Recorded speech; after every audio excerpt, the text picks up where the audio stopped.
Hello, welcome to the Roundhouse podcast with Paul Sulentrop of Wichita State University Strategic Communications. Thanks for your time. Our guest today is Melanie Balcomb. She was hired in April as associate head coach for the Wichita State women's basketball team. Melanie has 26 seasons of experience as a head coach, including 14 at Vanderbilt, 7 at Xavier. She coached teams to 19 NCAA tournaments, including a 2001 trip to the Elite Eight, while at Xavier, 12 straight trips to the NCAA tournament with Vanderbilt. Also notably, in 2017, she was on Don Staley's staff at South Carolina when the Gamecocks won the NCAA title. Melanie, tell us about your start in coaching. How did you decide on this as a career? Well, my dad was a coach. I was a boys' high school coach in New Jersey at South Brunswick High School, and so I'm a coach's kid. I watched film back in the day when it was reel-to-reel in my living room with my dad. So I kind of was born into it, and then I played, and then after I played, I decided I wanted to get right into coaching. And that's what I did at 22 years old. And previous to Wichita State, you had an interesting stop. You were an assistant boys coach in Whetstone High School in Columbus, Ohio. Tell us about that piece of your resume.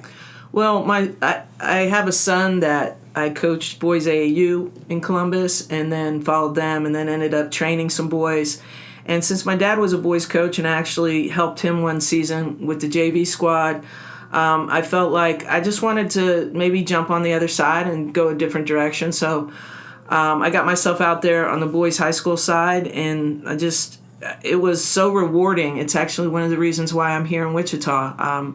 It made me realize that I still had a lot to give and so much that I wanted to get back in, and got blessed with this opportunity. What did you learn about the difference in coaching men and women? The boys, you can be a lot more direct with them, and being from Jersey, I'm very direct. You can really tell it like it is. It's more so. Then with the girls, they're a little more sensitive. Not all of them. Everybody's different. Obviously, your personalities are different. You got to learn as a coach how to coach each kid and how they, what motivates them. But with the boys, I think the direct straightforwardness that I brought to the table, they really liked, and I really liked engaging with them in that way. Describe your coaching philosophy. My coaching philosophy is easy. It's basically do for others, and it comes back tenfold. And I've always taught life skills through sport, and the sport I chose was basketball. That was my love. And so I think I do a really good job of teaching if you get somebody else open, then it gets you open. And that's a life skill. And it kind of all goes from there, in that, that's what makes a team is the unselfishness and the sharing the basketball and all those things that it takes, all comes from that philosophy in life. Why come to Wichita State? Terry Nooner. He is someone that I look at as a good man, good coach, but also somebody that I want to work for and with. I think there's been a lot of stops on my trips that I learned a lot of. Where I want to be is not about the name of the school, the location. I've never lived in Kansas. I've never been to Wichita.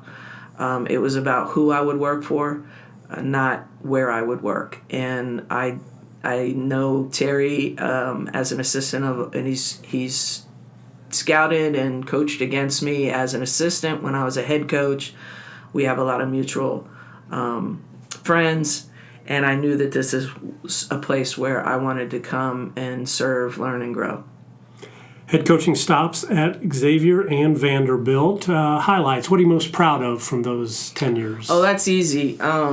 Xavier was building it from the ground up, and just every year getting better and taking those kids further and getting to the Elite Eight with that group. We just, at Xavier, I was just inducted in the Hall of Fame this last couple months ago, this last spring, and we brought back the Elite Eight team.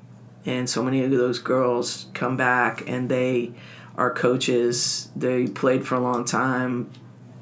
They have families. Just getting to reconnect with those relationships I had at Xavier at my first job.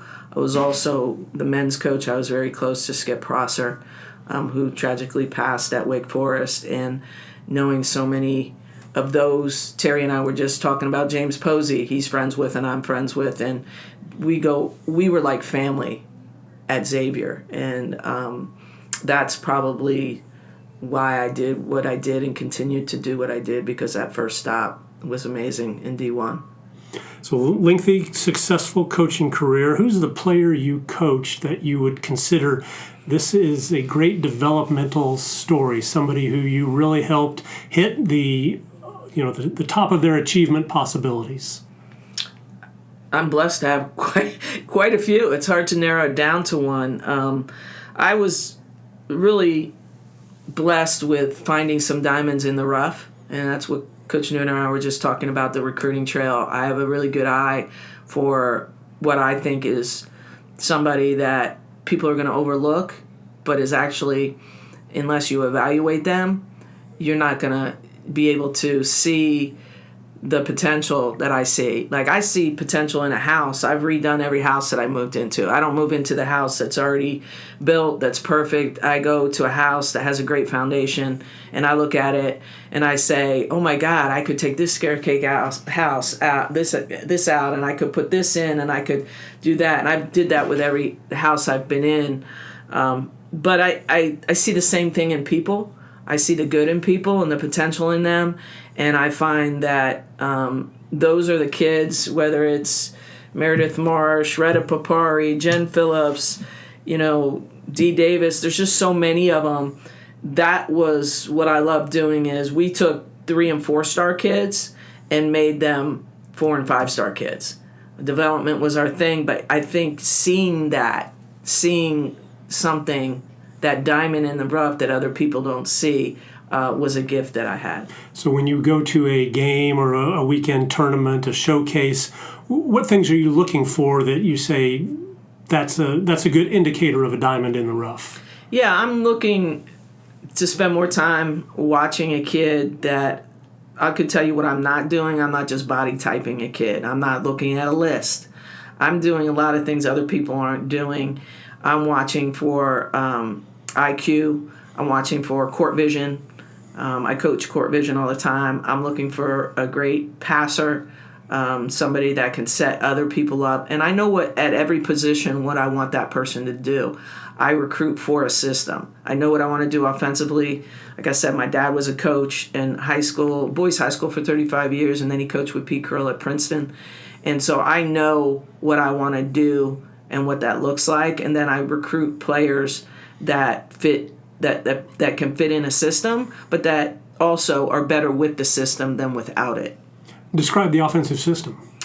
It's changed and grown, and over the years, a lot of it was based on two different things. I merged Rick Pitino with Princeton. So Pitino plus Princeton is the best way I can say it concisely.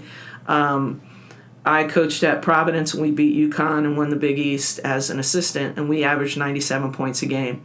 And Pitino had just left and taught my head coach everything. The fast break, the presses, 4 out, 1 in, all that. And then when I got my first head coaching job at Ashland, my dad sat me down and said, hey, after that 4 out and 1 in, you need to learn some Princeton. And I had gone to Princeton games, and Pete Curl had worked my dad's camps in high school, and I got to study the Pete Curl stuff. And so I basically made up a system. Back then I called it fast to slow. Now it's fast to flow, or fast, whoa, go. I give it different terms that are relatable to kids today, but it's pace and space and moving the ball back and forth and learning concepts so that we can put our players in a position to be successful. That's what my job is as an offensive coordinator, is how can I put that person and their skill set in a position to be successful for this team to run its best offense. So that's a big part of the job this summer, I'm guessing. Yes. We've spent a lot of time on offense. Another reason why I came here is Coach Nooner has given me the opportunity to run offense for him and be the offensive coordinator here. And that is just I'm just getting back in my flow. And I've studied these kids. I didn't recruit them. They were here. We have 12 new players. And so I've been studying them, their skill set, and then trying to create a system around what I have. Instead of recruiting towards that system, taking players and then putting them in a system where they can be most successful and they can flourish and show what they can do. So you mentioned 12 newcomers, Yes. 5 freshmen, 7 transfers. How's the coaching staff go about building that chemistry, that bond during this summer?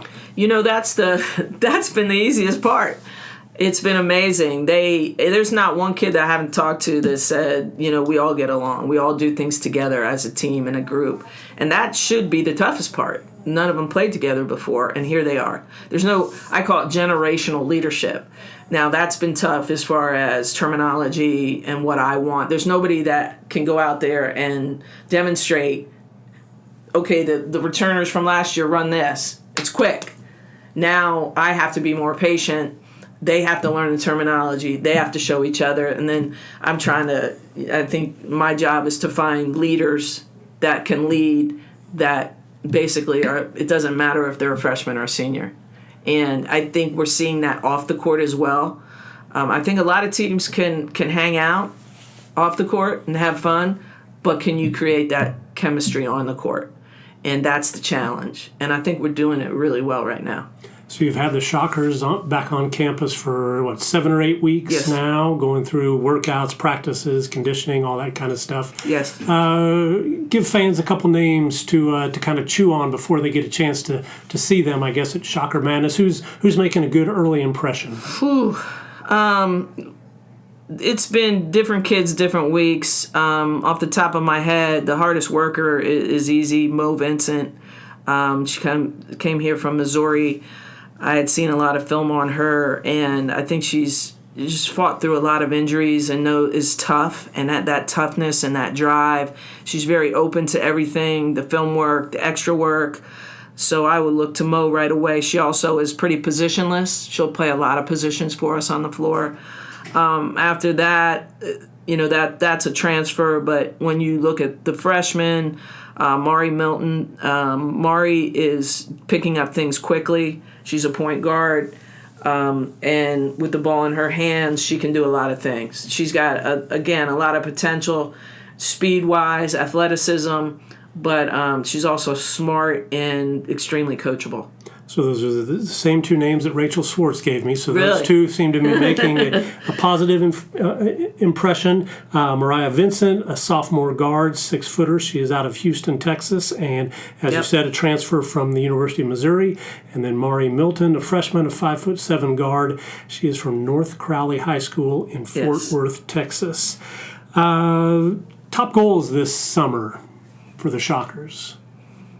I think like I said earlier, I think our biggest goal was to figure out an offensive system for them to work in and work together. The chemistry on the court, not just off the court. I think that separates a lot of teams. Is, like I said, it's easy for everybody to go out and have fun, But when it comes playing time, minutes, positions, pecking orders, what's going to change, And so one of my biggest goals is always to get these kids to understand that we're better together, being unselfish and sharing the basketball. I don't think defense is a skill. A lot of people do. I think defense is character, hustle, desire. Those things we will put in place in the fall. But the summer, that chemistry of, hey, everybody likes to touch the ball. Not everybody's gonna shoot it. You have to teach shot selection. You have to go to your strengths.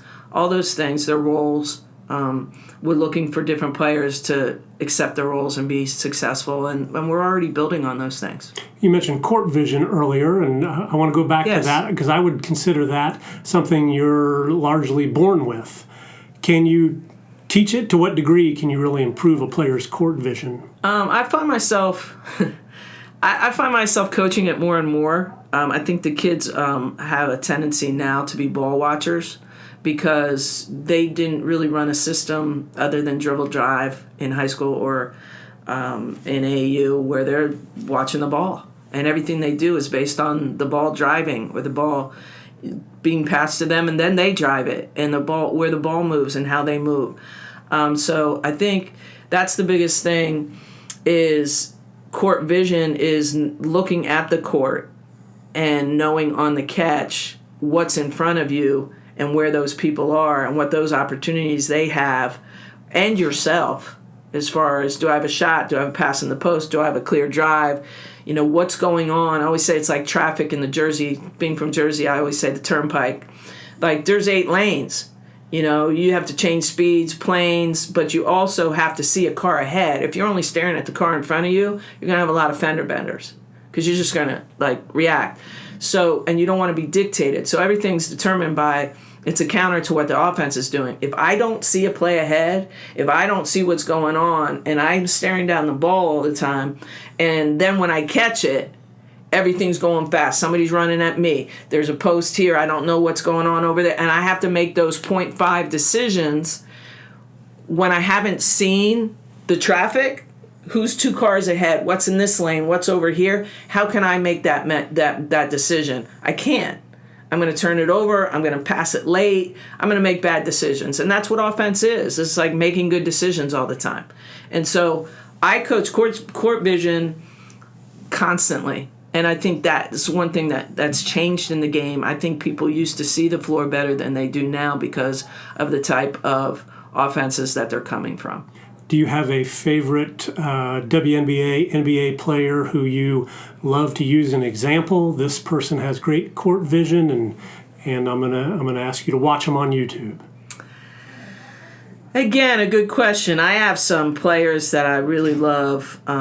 Court vision isn't one of them that comes to me. My son comes to me. I've been coaching my son, and he's been in the gym with me since Vanderbilt in South Carolina. And I feel like that's what separates him. And I don't think coaches appreciate that or see that. He's a pass-first point guard, and I think he's the best passer in the state of Ohio. But everybody wants the point guard to score now. And I think that there's been so many, like Sue Bird was really good. And she's out of it now.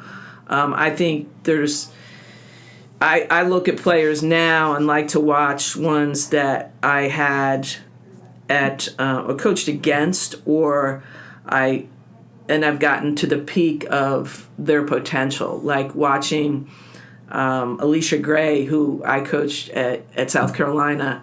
Like, she's just a bull in a china shop, but the hardest worker and best unselfish kid. We just went to an Atlanta Dream game with my family, and I stay in touch with her and her family, Asia Wilson. Incredible what she could do. We were sitting on the bench during the game, and I'm going, yeah, everybody's nervous, and I go, yeah, but we got Asia. This is what's going to happen, and it did. And so, but I love watching them develop. I coached against Caitlin Clark when I was at Purdue. She was at Iowa. I was really impressed with Caitlin Clark, and probably everybody wants to know my opinion on that. Watched her on film and said, wow, this kid can really play. And she was a sophomore. But my whole staff was like, you won't like her because of her attitude once you get out there. And I think she's such a hot conversation right now that, yeah, she's gotten a lot better. Where I see her improving is her maturity, her attitude. I think she's handling some really tough political situations that she's put under with a crazy fan base and all those things. When I saw her, I give Lisa Bluter a lot of credit for being able to coach her. And what she was able to get, that team dynamic. Angel Reese is another one. Just saw Alicia Gray play with Angel Reese, and I remember when Angel Reese was at Maryland. I never saw a kid with a second jump like that, a female. I remember, watching her going, wow. And then she transferred to LSU and followed her there. So there's just so many pieces of this, of like, okay, who's the best player I ever saw? Like, when I saw him, Taurasi. Hands down. Could tell you where I was sitting, talking to Pat Summitt and watching, like, a man play with little girls. That's how good Diana Taurasi was at that time.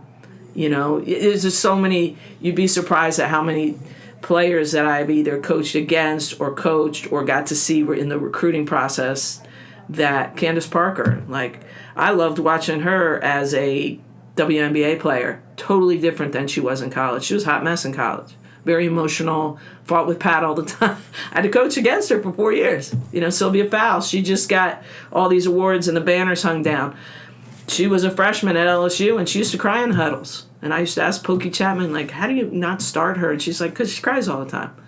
The maturity and listening to her speech, I was blown away. And what she's done, and giving the credit to the Minnesota Lynx and her coach, saying there's no way I would have been able to do this as a woman. I like that part of it for me. Last question, and then we'll get you out of here. Favorite New Jersey singer? Right behind you, Bruce Springsteen. Okay, tell me more. I am the boss. So even in high school, that was our warm-up set. Born to Run was our warm-up song, believe it or not. And I'm from Central Jersey, so I was close to where he was from. Never actually saw him live on the boardwalk and all those things, but I've seen him live in concert like a ton of times, and it's an amazing, a whole nother level of concert. I was a John Bon Jovi fan as well, just because he was so handsome, and I used to tell people that like I knew him because he actually grew up and lived even closer than I did. But Asbury Park and the history of all that, incredible. Definitely the boss. Excellent answer. Bruce Springsteen. Did I mention his Bruce name? Bruce Springsteen. You did. I've seen him 12 times, and I'm quite the fan. You've probably seen him more than 12. No, I have. I had a lot of interest in music outside of basketball. Music would be my next highest interest. It's been a huge motivator, and I think part of that is, I've lived in 12 different area codes, and I've had to do a lot of recruiting on my own and traveling on my own. And so I would listen to music while I was driving to see games and kids, and without that, music was my best friend. And I look at it now, and I miss the concerts I used to go to in Nashville. My last year in Nashville, I went to every concert that I could, knowing that who knows, I could be in small town Wichita sometime or whatever, not knowing if I'd ever be able to see those concerts. But you name it, I've seen them, and I have like a bucket list of people that I didn't see. I actually had tickets to see Prince one night when I was in Cincinnati, and I got a call that my player, Jen Phillips, that I knew was a game changer for me, she committed on I got over at Penn State and Ohio State, and she committed on my mom's birthday, and then on my birthday, she had open heart surgery, and she still became the best player that I ever coached at Xavier.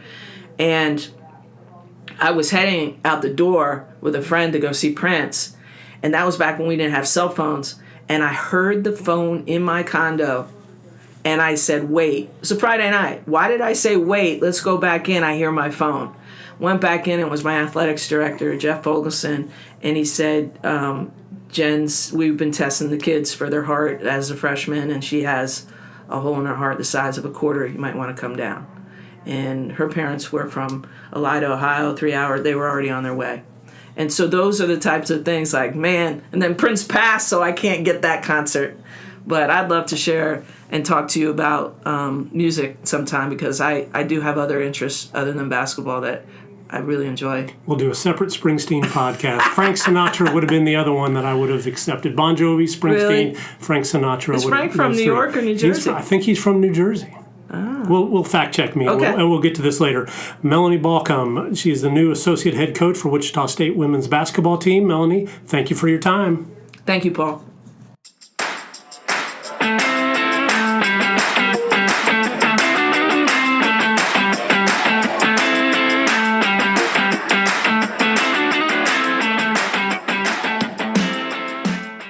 Thank you for listening to the Roundhouse podcast, courtesy of Wichita State University Strategic Communications. We encourage you to rate, review, and subscribe wherever you get your podcasts. You can find more Roundhouse content at GoShockers.com. She's just one of those players who could be a game changer, though. With one swing of the bat, she can send it over the fence. We've seen her do it time and time again. Is she due? With a 585 slugging percentage, 9 home runs on the season. We'll see what they decide. Swinging away and a drive to center. Are you kidding? Another walk-off. It is! Ball game! Wichita State wins!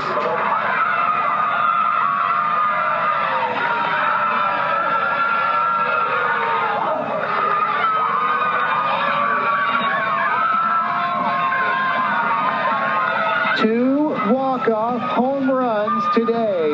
Bailey Lang in the first game, and Lori Derrico here. And Wichita State has knocked off Central Florida 5-4.